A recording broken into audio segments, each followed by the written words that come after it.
¿Qué tal? Les habla Benjamín Valdivia de la Universidad de Guanajuato en este 12º Congreso Internacional de las Artes Guanajuato 2021. Nuestro tema de hoy es titulado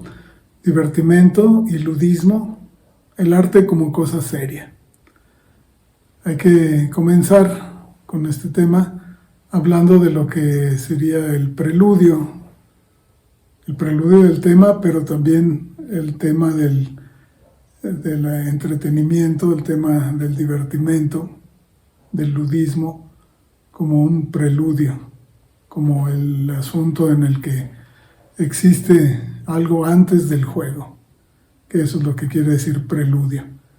Así como en una pieza musical hay un tema antes de entrar al tema principal y que lleva ese nombre, así podemos también nosotros comenzar entonces por un preludio que trata acerca del preludio. Antes de entrar al juego, necesitamos decir que el arte ha sido visto como juego en muchas de sus circunstancias y es lo que nos interesa por ahora. Tenemos en la antigüedad la relación muy cercana entre el arte, el juego y el ritual. Así como en el juego se cumplen normas, en el ritual también se juntan algunas normas, y en todo esto tenemos al mundo del juego como una entidad que nos va a servir para reflexionar acerca de varios aspectos, varios puntos que tienen que ver con ese enfoque ritual y ese enfoque de juego. Comencemos primero por hablar un poco de la historia de la producción artística. Normalmente se considera que la producción artística se origina en las sociedades arcaicas conforme a los restos fósiles que tenemos, como obras pictóricas en las cavernas, objetos semiescultóricos o aspectos definidamente arquitectónicos de la antigüedad. Y todo esto parece originar, decíamos, un arte basado en los objetos. Sin embargo, es muy probable que el arte basado en otra cosa que no son los objetos, sino los procesos, los movimientos, sea el verdadero origen de lo artístico. El ser humano, que antes de utilizar objetos y recursos de la naturaleza, utiliza su propio cuerpo, su propia voz, su propio movimiento, su propio pensamiento como elementos para crear lo que podríamos llamarle arte. En ambos casos, es decir, tanto si el arte se origina en los objetos que conocemos como arte prehistórico, o si se origina en cosas de las que no tenemos constancias físicas, pero sí una posibilidad lógica, que es el origen del arte en procesos y movimientos del propio cuerpo humano, la voz, el canto, la danza, la música, en sus formas más antiguas y primitivas, pues tendríamos aún en uno de esos dos casos una posibilidad tercera, y es que en un caso o en otro el arte haya surgido como una acción o como una producción de objeto sin interés, es decir, sin la idea preconcebida de crear una obra artística. En este sentido, entonces, encontramos la posibilidad del arte como un mero pasatiempo, como placer o como ornato, es decir, como una cosa que no tiene para sus creadores la importancia que tiene para nosotros, la de cosa seria que tiene para nosotros. Pensemos cómo decía el filósofo Heráclito en aquella antigüedad griega clásica, preclásica pues, como decía Heráclito que el universo es un niño jugando a los dados, es decir, que el mundo estaba gobernado por el azar. Y ese azar, que es azaroso, como diría mi amiga la poeta Lourdes de Santos, ese azar que es azaroso, es el que gobierna el mundo. Así que el mundo del arte, como parte del universo, estaría también en esa línea de lo azaroso, y al representar el mundo estaría por medios azarosos creando también representaciones de azar, de lo que no tiene realmente una cosa seria, sino que ha sucedido pues por un lance de dados, por una ocasión, por un divertimento por parte de los dioses. La situación se pone un poco más complicada si avanzamos en el pensamiento occidental y pensamos en el tema de la inspiración. Normalmente para el mundo antiguo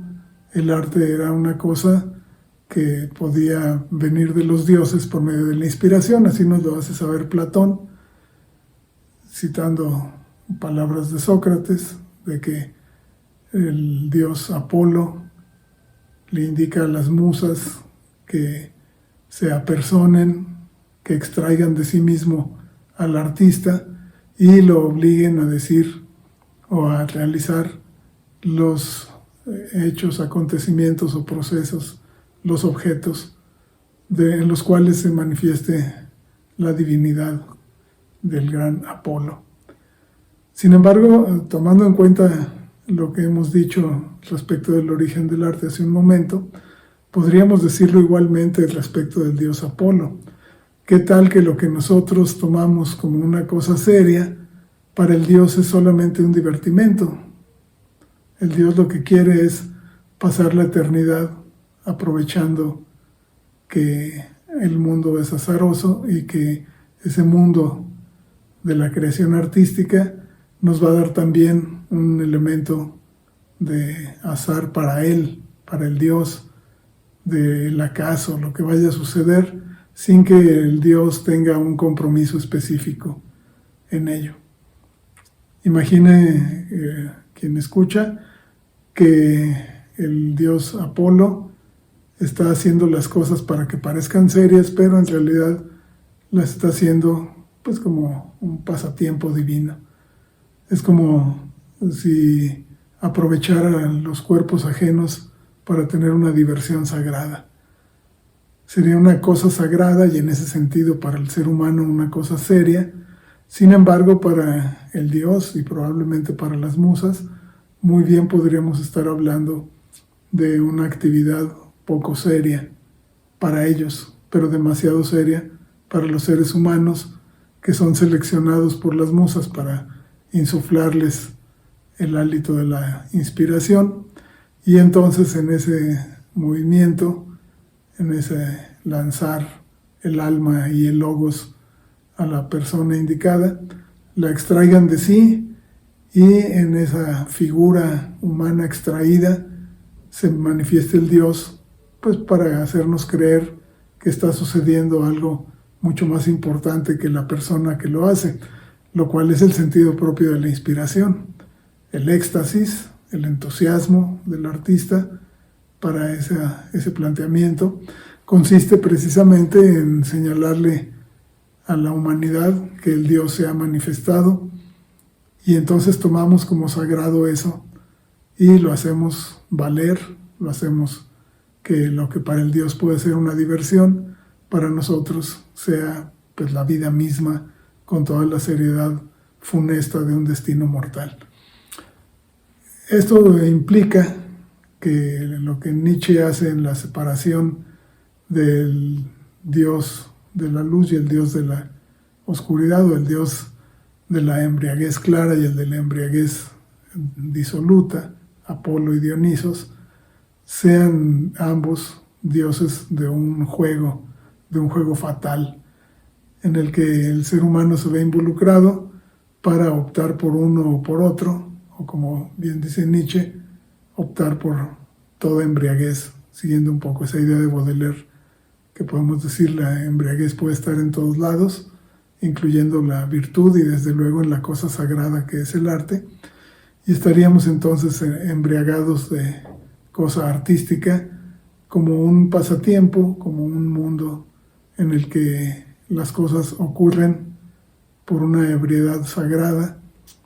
y que nosotros lo vemos como algo serio porque estamos sometidos a eso. Tendríamos entonces al Dios que se divierte, y ese puede ser también el Dios Apolo. No hay datos precisos o muy claros en los que nos pueda decir Platón esto que comentamos, pero nosotros podríamos imaginarlo al abordar el arte desde el tema que estamos tratando. Pensemos que eso que el Dios hace cuando se seculariza, cuando se profana lo sagrado de esa inspiración y queda en manos de los seres humanos y en su actividad creadora, su actividad planeadora, matematizada del arte, como sucede en el Renacimiento, pues entonces estaríamos ya frente a otro tipo de juego, frente a otro tipo de ludismo, que sería el de la razón, la capacidad de hacer, y eso es lo que lograríamos como seres humanos, jugar el juego del arte, porque lo que está allí es el poner en juego nuestras capacidades. Como dice Hegel, poner en juego las fuerzas. Y en esa dinámica, entonces el ser humano es el que tiene que asumir su propia libertad. Por eso, cuando Kant habla del arte, lo remite a la libertad, y en esa libertad lo que alude es el juego de la imaginación, más precisamente el libre juego de la imaginación. Cuando desde nuestra interioridad dejamos de tomar en serio la racionalidad y vamos hacia el mundo en el que las cosas son diferentes, ese mundo posible, no el mundo real donde las cosas son como son, sino el mundo posible en el que las cosas son como deseamos que sean, como imaginamos que pueden ser. Entonces estamos realmente frente al arte como esa capacidad humana que consiste sobre todo en liberarnos. ¿Liberarnos de qué? Del mundo tomado en serio. Sin embargo, la actividad del arte, como es una actividad del mundo, tiene que ser tomada en serio. Es una actividad muy seria, una actividad creadora donde todo sucede según la posibilidad histórica, según la máxima capacidad de la gente, incluyendo el arte más común, el arte más deplorable, el arte menos técnico, pero también incluyendo su extremo opuesto, el arte más exquisito, perfecto, alto, heroico. En ambos casos parece que lo que está sucediendo es un suceder en el tiempo, un pasar adelante, y en ese entendido, entonces, el libre juego de la imaginación nos está dando una sensación nueva, la sensación de placer. Ese placer de deslizarse sobre el mundo sin otro interés que ese mismo deslizarse. Y el arte, aunque es una cosa seria, pues es un divertimento frente a la seriedad ontológica de la vida. El libre juego de la imaginación nos da entonces un contenido de placer, y no hay más allá que ese placer. Cualquier cosa diferente es la pérdida del carácter desinteresado que debiera tener el juego, porque lo importante en el que juega es jugar, lo importante en el artista es hacer el arte, y solo de un modo mezquino, de un modo vendido, de un modo interesado, es que se puede perder esa condición de el arte como un ludismo último. Y aquí nos conviene entonces detenernos, así como comenzamos con un preludio, detenernos aquí a un interludio, a un entrejuego, a una mitad del juego, en el que la cosa viene desde un origen sagrado, bueno, un origen, primero decíamos, prehistórico, pero sin duda vinculada su manifestación a todo lo sagrado. Pensemos que en el fondo puede haber también una fórmula, decíamos, de libre juego de la interioridad humana, y entonces nuestro interludio, nuestro detener el juego, nos indica que algo ha cambiado. Hemos pasado de un mundo en el que los dioses gobernaban a un mundo en el que para que los dioses gobiernen tienen que entrar en una elección y tienen que pedir el voto de la gente, y ese es el surgimiento de la sociedad democrática o la sociedad de masas, en la que el arte encuentra su mundo nuevo, su estatus nuevo, y ese nuevo estatus es precisamente el que le vaya a conceder la mayoría social a los diferentes tipos de arte. Incluso en el arte de la élite, la mayoría de la élite, vamos diciendo así con esos términos tan curiosos, la mayoría de esa gran minoría de la élite puede votar a favor o en contra de ciertas sensaciones desde su mundo de poder en el que se está moviendo. Vamos a leer una cita de Hegel para este interludio que ya comienza a convertirse otra vez en el juego en el que estamos hablando sobre el tema. Dice Hegel: la vida de Dios y el conocimiento divino pueden, pues, expresarse tal vez como un juego del amor consigo mismo. Y esta idea desciende al plano de lo edificante e incluso de lo insulso, si faltan en ella la seriedad, el dolor, la paciencia y el trabajo de lo negativo. Esa es la referencia que citamos textualmente del prólogo de la fenomenología del espíritu de Hegel. ¿Qué es lo que sucede en esta referencia, en este parrafito? Lo que sucede es que hay un juego del amor consigo mismo, un deleite de la atracción que se deleita en la atracción de sí. Y ahora esta idea, que es una idea de base teológica, pues desciende, si le falta lo negativo, si le falta lo opuesto, desciende al punto en el que sucede lo edificante, lo insulso, si le falta lo otro, la seriedad, el dolor, la paciencia y el trabajo. ¿Y quién más dedicado a la paciencia de su trabajo, con toda la seriedad y el dolor de ir produciendo ese mundo que no existía hasta que se inventó en la imaginación? Pues es el artista el que tiene esta negatividad del ser, este negar el mundo que ya existe. Lo que está haciendo el artista es, por medio de su imaginación libre, negar el mundo que ya existe y añadirle lo que no esperábamos que iba a estar allí y que sin embargo ahora está porque el artista ha sido capaz de ponerlo allí. Al tener esta seriedad del artista, pues hay un rescate para que el arte no caiga en lo insulso y lo meramente edificante, sin que eso le quite la posibilidad de su placer. Sin embargo, dice Hegel, lo que necesita el arte es mostrar, construir la verdad de su manifestación, que es la verdad de la realidad histórica. Y para eso el artista necesita ser libre, aunque esté determinado por los acontecimientos del suceder del universo. Una visión demasiado seria, pero a la vez demasiado flexible, esta de Hegel, creando para la nueva visión que tenemos del mundo artístico en la sociedad democrática, creando una forma nueva que es observar el arte en ambos extremos,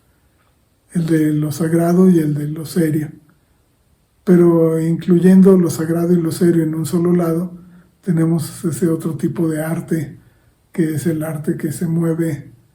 porque la gente lo va haciendo sin el esfuerzo, sin el trabajo de la élite grandiosa, sino de lo que va haciendo la gente de todos los días. Y eso es muy importante para la historia del arte porque le da una base de sensibilidad social que antes quedaba a la vista, pero siempre con cierto desprecio. No será entonces, sino hasta el advenimiento de esa sociedad democrática, que el arte pueda ser trascendido en su seriedad y pueda ser hendido por la falta de seriedad, por la broma, por la indiferencia de los destinos más altos, buscando una pequeña cosa que es el placer de sentirse que el mundo está sucediendo de un modo grato. Perderse en el placer, Hegel lo consideraría falto de verdad, porque sería algo externo al arte, es decir, el arte llegaría hasta el momento en el que está producido y percibido. Cuando se siente el placer de esa percepción, ya estamos en otro ámbito que es el de la persona y no el del proceso de lo artístico. Sin embargo, esto plantea siempre un equívoco. ¿Cómo sabemos que esto es del espíritu? ¿Cómo sabemos que esto es ese juego del amor consigo mismo? ¿Cómo sabemos que ha estado realizado con seriedad ese trabajo y que representa realmente la verdad del mundo? Como hay esta ambigüedad, este equívoco, pues más bien no podemos tomar una decisión final y tenemos que abordar con la sencillez de la risa todo lo que es la seriedad del mundo y desde luego la seriedad del arte. Ese ludismo, ya no como proceso del arte, sino como proceso de la valoración del arte, como un segundo nivel de observación de lo artístico, como el mundo del juego, como el ludus, como el divertimento, nos lleva directamente a cosas que Nietzsche estará realizando, lo mismo que Bergson acerca de la risa y muy en específico Freud al relacionar el chiste y el inconsciente y dentro del chiste la unión fortuita o verdadera del juego de palabras, que es un tema que también se aborda en Schopenhauer y en otros autores del pensamiento romántico y posterior en el mundo occidental. Tenemos en esa idea del chiste pues que el arte puede estar unido al humor, de hecho siempre lo ha estado.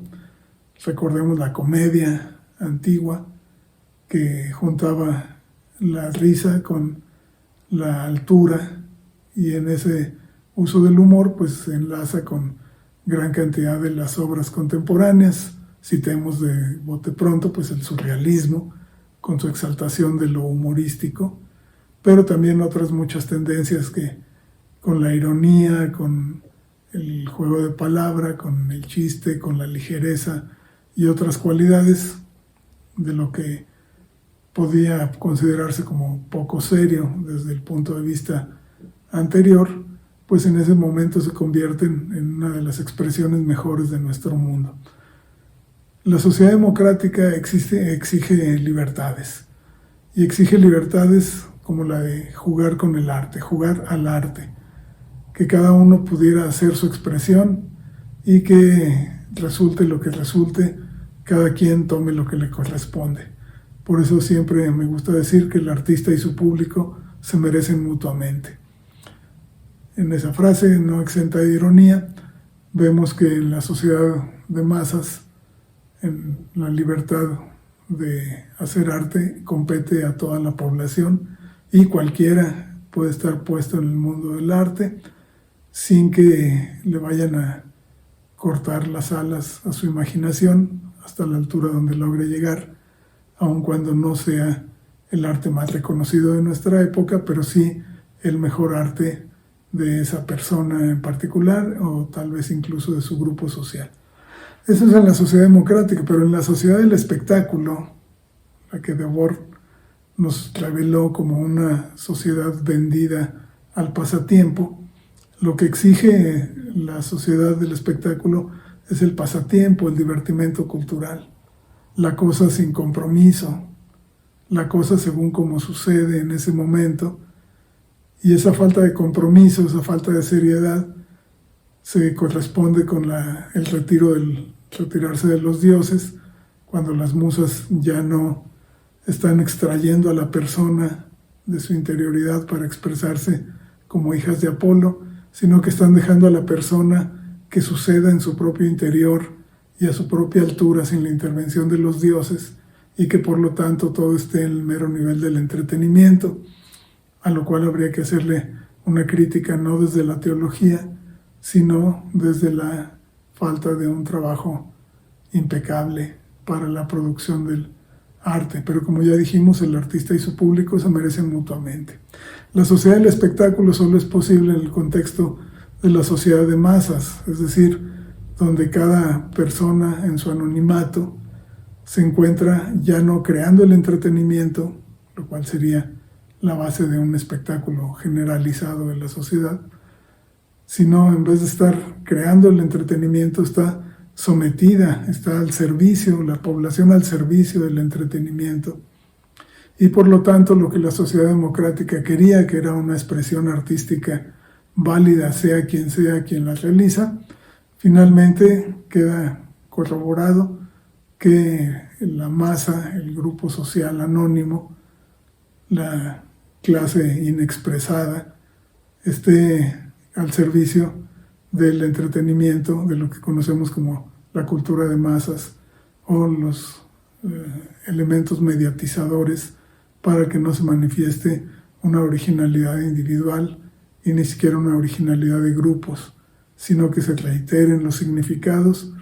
a ese servicio.